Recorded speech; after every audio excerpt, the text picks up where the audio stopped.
ሰላም የኔ ወዶች እንዴት ናችሁ? ሀይሚዬ እንግዲህ ለኔ ያችም ለኔ እችም ለኔ ትለዋለች። ቡቡዬን እባካችሁ ለኔ ብቻ ተውልኝ እያለቻችሁ ነው። እየሰማችሁ ነው አይደል? ኦ ማይ ጋድ በሙዚቃም ቢሆን ማስጠንቀቂያ እየሰጣችሁ ነው። ለማንኛውም ሀይሚ እንግዲህ እንደዚህ አምሮባት መታለች። አብረው እንዲድሯት ቡቡዬን ብትጠይቀውም እሱ ግን ፈቃደኛ ስላልሆነላት እንግዲህ ያው በሙዚቃ መታለች ማለት ነው። አንቺም ለኔ ያችም ለኔ ያችም ለኔ እያለችብኝ ነው። እባካችሁ ተውልኝ። በትልቅ ሰርጎች ማለት ትንንሽ ሰርጎች አሉ። እንግዲህ ዛ ሚዜዎቹ መሀል አንዱ አይኗን ሰረቅ አርጋ እያየችው አይታት ይሆናል። ለማንኛውም ስለመጣች ደስ ብሎናል። ሌላ ደግሞ አብሮሽና ሩታ በዱባይ ፒው እያሉ ነው። ኦ ማይ ጋድ የዛሬው ደግሞ የተለየ ነው። ሌላኛው ደግሞ ሄለን፣ ስለ ሄለን በጣም ብዙ መጥፎ ነገር እያወራችሁ ነው ማለት ነው። ሰሞኑን በተለይ 100,000 ስለገባች ኦ ማይ ጋድ ተቃጠላችሁ። ምን ሆናችሁ ነው ግን እናንተ የምትቀኑት? የቅናት መንፈስ የተወጋ ይሆንና የሆነ ቪዲዮ ስለ ሄሉ ያው ሄሉ ልጅ የያዘችው አላዛርና ማርክን ለማስቀናት በግድ አብረኝ ሁን ከሚሄድበት ቦታ አብሬ ካልሄድኩ ብላ ድርቅ አለች። እየለመነችው ነው። አስመሳይ ናት፣ ውሸታም ናት ምናምን በቃ እዛ ቪዲዮ ላይ እንዳለ ኮሜንቱ በጭራሽ የእሷን ሁሉም እንዴ ይህን ያክል ሰው ይጠላታል እንዴ? ለምንድነው የምትጠሏት? ሄሉ ምን አደረገቻችሁ? ሲጀመር ማለት ነው ሄሉ ስነ ስርዓት ያላት ናት። ቤተሰቦቿ ምናምን የምታከብር ልጅ ናት። የሚጠላ ሌላ ነበር። አይ እድል እኮ ነው እናንተ።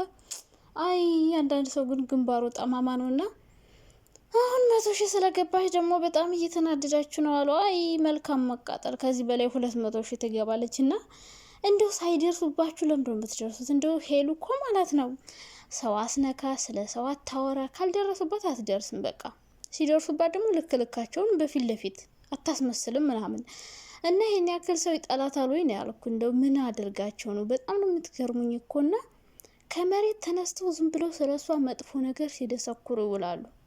እና ልብ ይስጣችሁ፣ ሌላ ምንም ማለት አይቻልም።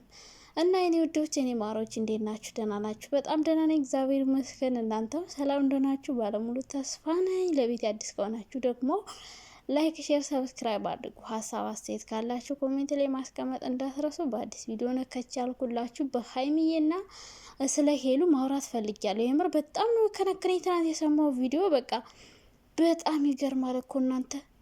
አበሻ ግን ምን አይነት ቅናታም ነው! ኦ ማይ ጋድ! በተለይ ሴቶች አቤት አቤት አቤት ስትበለጡ የማትወዱ ሲያድግ ሰው ሲስቅ በጣም ይደብራቸዋል። ገብቷቸዋል አይደለ? አሁን አላዛር ሲሄድ እሷ እንደዛው እያለቀሰች የምትመጣ መስሏችሁ ነበረ። አሁን ራሷን አጠንክራ ከሌላ ሰው ጋር ስለመጣች በጣም ተናደዳችሁ። አይዋ ተናደዳችሁ አይደለ? እሺ መጀመሪያ ከሀይሚ ሊጀምርላችሁ። ሀይሚዬ እንግዲህ ሰሞኑን በጣም እየቀወጠችው ነው። በዩቲዩብም በቲክቶክም በጣም ደስተኛ ሆናለች። በጣም ደስ ይላል። እንደ ስቶን ነው የሚያምርባችሁ። ምክንያቱም ጸብ ምናምን ሲሆን በጣም ነው የሚደብርባችሁ። እውነት ለመናገር እንደዚህ ስትስቁ ስትጫወቱ ምናምን ደስ ይላል። በቃና ሀይሚዬ እንግዲህ ቡቡዬን አተንኩብኝ፣ ያችም ለኔ ይችም ለኔ ትለዋለች። እባካችሁ ተውልኝ፣ እሱ ማለት የኔ ብቻ ነው እያለች ነው። እንግዲህ ትናንትና የወንድሙ ሰርግ ነበር ታውቃላችሁ፣ የብሩኬ ማለት ነው። በትናንትናው ፍራንክ ግን በጣም ነው ዘና ያልኩት። እኔ የገረመኝ ነገር ከብሩኬም ድንጋጤ ከምንም በላይ ሙሽራው በሰርጉ ቀን እንዲህ አይነት አይዲያ ክሬት ማድረጉ ነው። እንዴ ኑሮ ውድ አይደለም እንዴ ብራዘር? እንዲህ ሌላ ስንት ነገር ያስጨንቃል። እና በዛ ቀን የፍራንክ ቪዲዮ ክሬት ማድረግን ሳላደንቅልህ አላልፍም። እንዴ ምችት ብሏል ማለት ነው። ትዳር ተመችቷል። ኮንፈርት ላይ ነው ብራዘር። እንዴ ሰው በሰርጉ ቀን እኮ እንዴት ሰው በልቶ ይሄዳል? ምግቡ ይበቃል፣ ስጋው ይበቃል፣ ምኑ ይበቃል እያለ ቀልብ የለውም ደጋሽ ቀልብ የለውም ይባላል። እና ቀልባቸውን ያጡ ነበር። አንተ ግን ተመቻችተሃል ብራዘር። እንዴ ተመቻችተሃል እንዴ? ጭራሽ የፍራንክ ቪዲዮ ክሬት አድርጎ እንግዲህ ብሩኬን ሲያንቀጠቅጡት ሁላችሁም ሰምታችኋል ማለት ነው። በጣም ነው ያሳዘነኝ ብሩኬን ማለት ነው። ወይኔ ወይኔ ብሩኬን ግን ማለት ነው ለእናቱ ያለውን ክብር ሳላደንቅለት አላልፍም። ከምንም በላይ እያሳሰበው ያለው የእናቱ ልፋት ነው። ያን ሁሉ ለፍታ አዘጋጅታ እንደዚህ ገደል ሲያደርጋት እንደገና እናቱ ጥሏ ሲሄድ እንዴት እንደምታዝን ያኔ መቼም እናት ልጇን ስትድር በቃ የሆነ ክብር ይጨመርላታል። ገብቷችኋል? በስነ ስርዓት እንደዛ ለፍታ ጥራ እሱ ግን ማሸው ዳባርጓ ሲሄድ አስቡትና ብሩኬ እያሰበ ያለው ለእናቱ ነው። ሚስቱስ ቡራዬ ለሚስቱስ አታስብ እንዴ? እሷ በአንገቷ ገመድ አስገብታ ክሎሮክስ ግጥም አርጋ ብትሞትስ እንዴ? ሚስቱም ታሳሰባለች። በሰርጓ ቀን ባሏ ጥሏት ቢሄድ ከማንም በላይ የምታዝረው ሚስቱ ናት። ዞሮ ዞሮ ይመቻችሁ። ሀይሚዬም እንግዲህ እንዲሁ ፈታ እያለች ነው እና ሴቶችዬ እባካችሁ ከብሩክ ላይ አይናችሁን አንሱላት እንዴ! ልጅቷን እኮ አጨናነቃችኋት፣ ሰውነቷን አስጨርሳችኋት እንዴ! እና ከቡቡዬ ራስ ቡቡ ብሩኬ፣ እኔ ብሩኬ ነው የሚመቸኝ። ይቅርታ አድርጉልኝ ቃሉ ስለሚያጠር ነው እንጂ ብሩኬ ነው ደስ ቢለኝ እና ከቡራ ራስ እንትን አናስ ላይ አይናችሁን አንሱ ሴቶችዬ። ሀይሚዬ እንግዲህ እየነገረቻችሁ ነው ለኔ አትበሉት፣ እሱ የኔ ብቻ ነው የማንም አይደለም እያለች ነው። ሶ በቅርቡ ደግሞ እንግዲህ ሀይሚና ቡራ ሰርጋችሁን እንድናይ እንፈልጋለን። በእርግጥ ገና እንቦጨጭላ ናችሁ፣ ጩጨ ናችሁ። ብዙ ስሩ፣ ተቀየሩ፣ ያሰባችሁትን ነገር አድርጉ፣ ከዛ ትጋባላችሁ። አንዳንድ ሰዎች በችኮላ በህፃነት ይጋቡና ከዛ በኋላ ምንም ሳይቆዩ ፍቻቸውን እንሰማለን። እና ተረጋጉ ልላችሁ እፈልጋለሁ። ከዛ ውጭ ግን ሀይሚ በጣም አብሮብሻል፣ ተውቦብሻል። ቡቡዬን እንዳይነኩብኝ ስትይ አንቺን እንዳይጠልፉሽ ጥንቃቄ አድርጊ። ከዛ ውጭ ይመቻችሁ። እንግዲህ ሩታና አብርሽም እንዲሁ ፈታ ዘና እያሉ በዱባይ መጥተዋል ማለት ነው። እንግዲህ ፈታ እያሉ ነው እነሱ። ቆይ እናንተ ተብሎ ተመልሳችሁ ቡታጅራ ያለውን ሰርግ አታሳዩንም እንዴ? እዛ አንቦ ጨርቃችሁ ልትቀሩ ነው። እዚህ አይደል? ለምንድን ነው ግን እዚህ የማትጋቡት? ቆይ እዛ ያን ሁሉ ወጭ ከምታወጡ ሀገራችሁ ላይ ብትጋቡ አይሻላችሁ? ምን በሉ ተመለሱና የምናምነው ቤተሰባችሁ ጋር ስትጋቡ ነው። እዛ በቃ እየተዝናናችሁ ነው እንጂ ተጋብታችሁ አይደለም። ሰርገ ተጋባን ካላችሁ እና ቡታጅራ አሁን ምን አገባሽ ምናምን የሚል ሰው አይጠፋም እንዴ? ምን አገባሽ አትበሉ።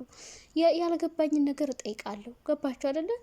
ዱባይ ሊዝናኑ ነው ሄዱ። ሰርግ ከሆነ ግን ቤተሰብ ጋር ነው። ልክ እንደ ትናንት ነው እና እንደ ነዚ እንደዛ ካላየውን ያላምንም። ሩታ እንደዛ ሆነሽ ካላገባሽ በቃ አሁንም ሰራተኛ ሆነሽ ብዬ ነው ማስብሽ። ካላስ ዞሮ ግን እያዝናናሽ ነው እና ፈታ እያሉ መጥተዋል ማለት ነው። ሌላ ሄሉሻ አይ ሄሉን ያቃጣይ ብቻ ሴቶችን ሰሞኑን በተለይ ያቃጠልሻቸው ነው። ይሄ ሲልቨር ከመጣ በኋላ በቃ እግር እሳት ሆኖባቸው አልገባቸው፣ ተንገብግበዋል። ግብግብ ኧረ ወይኔ! የሰው ልጅ ግን ቅናት እንደዚህ ምንድን ነው? ቅናት መንፈስ የተጋባባችሁ ሰው ምንም ሳያደርጋችሁ ያለምንም ጥፋቱ ስትገለፍጡ አይደብራችሁም? የሆነ ጥፋት አይታችሁበት እኮ አስተያየት ትሰጣላችሁ። ግን በአሪፍ እየሰራ ስለ ሰው ዝም ብሎ ተነስቶ ሄሉን ትናት ባለጌናት ለማይናት ወንድ ነው የምትለምነው ወንድ ጥማታ ምናምን ብሎ መናገር አይደብራችሁም እንዴ? እንዲህ ከመሬት ተነስቶ ሼም እኮ ይዛል። አሁን እኛ አንዳንዴ ስንዋሽ ባል ነው። አሁን ለምሳሌ ለዩቲዩብ አንዳንዴ ቅመም ስጨምር ማለት ነው ካለው ላይ ነው የሚጨምርበት። ገብቷችኋል? ያለው ላይ ጨምራለሁ እንጂ የሌለው ላይ ዝም ብዬ እንደው ምንም ሳያደርግ ሰው ያለ ጥፋቱ እውነት ለመናገር አንድም ቀን ተናግሬ አላውቅም። እስኪ አሁን እኔ ሄሉን ተናግሬ አውቃለሁ? ፍቅርን፣ ሀይሚዬን በቃ ማንንም ሴቶችን እኔ ካላጠፉ ምንም ነገር አልናገርም። ሩታን አንዳንዴ እናገራለሁ። የምናገረው ደግሞ የማየውን ነገር ነው። ገብታችኋል? አንዳንዴ ብልግና ነገር ስታደርግ መቼም እናትና አባቷን ስትሰድብ ዝም ብዬ ቆንጆ ብዬ አይኔን ግንባር ያድርገው ብዬ አስተያየት አልሰጥም። እሰጣለሁ ትክክለኛውን ነገር። ገባችሁ አይደል? እንጂ ምንም ሳያደርግ ሰው ከመሬት ተነስቶ መሳደብ ረበስ ማአም ነውር አይደለም እንዴ? ቅናታችሁ አይን አውጥቶ ወጣባችሁና ሄሉሻ የኔ ቆንጆ ማንንም እንዳሰሚ አንቺ ወደፊት ብቻ እሺ። የኔ ቆንጆ የኔ ቸኮላታ